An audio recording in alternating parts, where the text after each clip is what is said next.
ওরে জিন্দেগি তোর যায় রে ফাঁকি দিয়া,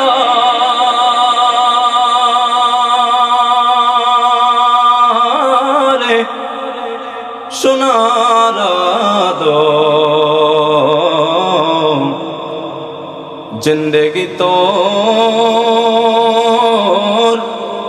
যায় ফাঁকি দিয়া, ওরে জিন্দেগি তোর যায় রে ফাঁকি দিয়া,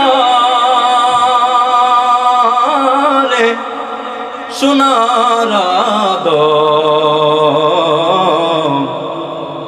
জিন্দেগি তোর যায় ফাঁকি দিয়া। ও আদম রে,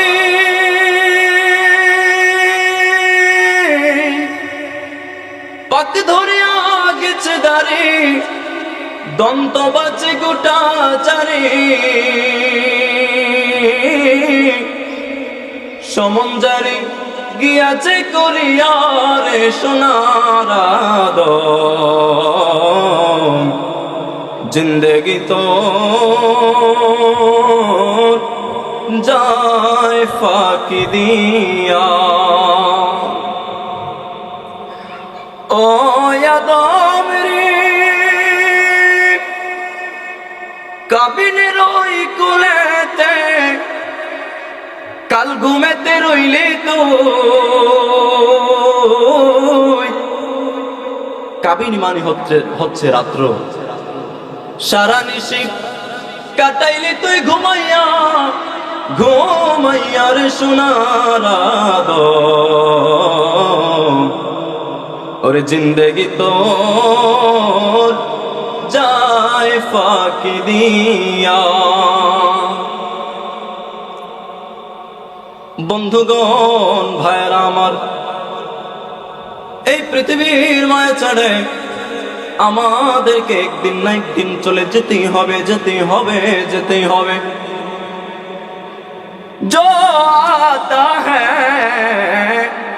वो जाने के लिए आता है। পৃথিবীর মধ্যে যেই আগমন করছে, যেই আসছে, সে চলে যাওয়ার জন্যই আসছে। যে আসছে, যা কিছু আমার হাতের মধ্যে আসছে রে, তা থাকার জন্য আসছে না, সেটা চলে যাওয়ার জন্যই আসছে। আমার হাতের মধ্যে টাকা আসছে, সেই টাকা আমাদের কাছে চিরদিন থাকে না। আমার টাকা এসেছে চলে যাওয়ার জন্যই আসছে।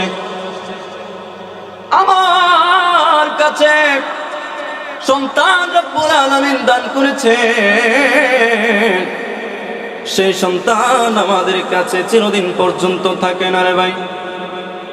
পৃথিবীর মধ্যে যা কিছু আছে সব কিছু চলে যাওয়ার জন্যই আসছে। এটাই বলছিলাম, জিন্দেগি আমাদেরকে ফাঁকি দিয়ে চলে যাচ্ছে।